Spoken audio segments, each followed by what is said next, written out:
बहुत सारी चीज़ें देश में खबरें आती हैं, वाद-विवाद होते हैं। फ़िल्म इंडस्ट्री के लोग आम तौर पर चुप्पी साधे रहते हैं।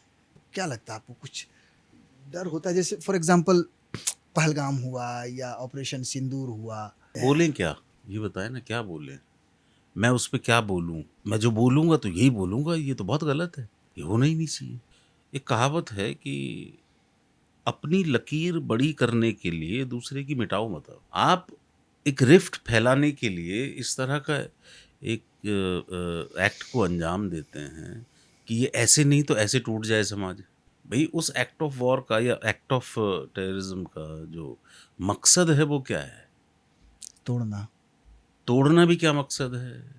कि भई ये एक पर्टिकुलर जगह है, यहाँ शांति नहीं फैलनी चाहिए। हुँ। फैल रही है तो उसमें आपने एक और पॉइंट ऐड कर दिया कि आप उनका मज़हब पूछ के गोली मार रहे हैं।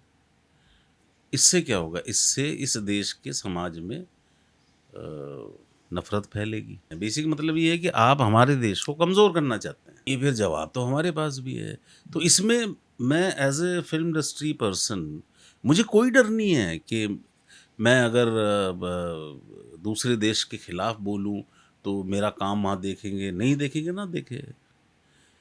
यहाँ पे ये सवाल आते हैं कि मेरा देश पहले है कि फ़िल्म पहले है? मेरा देश पहले है कि मैं जो है मतलब मुसलमान पहले हूँ? जब मेरा देश ही तकलीफ़ में होगा तो मैं चाहे मुसलमान हूँ, चाहे सिख हूँ, चाहे हिंदू हूँ, तकलीफ़ में तो मैं भी होऊँगा ना। तो लोग के सवाल थोड़े-से गलत होते हैं। इस वज़ह से लोग बचते हैं। बचते हैं। अब मुझे बताइए, आप मुझसे ये कहें कि पहलगाम हमले पे आपका क्या कहना है? तो मैं यही कहूँगा ना, बहुत गलत है गलत हुआ, बिल्कुल। और बहुत शर्मनाक है। बहुत शर्मनाक है। तो अब आपको यकीन ही नहीं हो रहा मेरी बात। तो आप मुझसे कुछ और सुनना चाहते हैं, जो कि मैं कभी नहीं कहूँगा।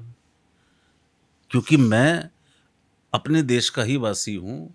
मेरा दूर-दूर तक किसी और मुल्क में या किसी पड़ोसी मुल्क में कोई रिश्तेदार नहीं है।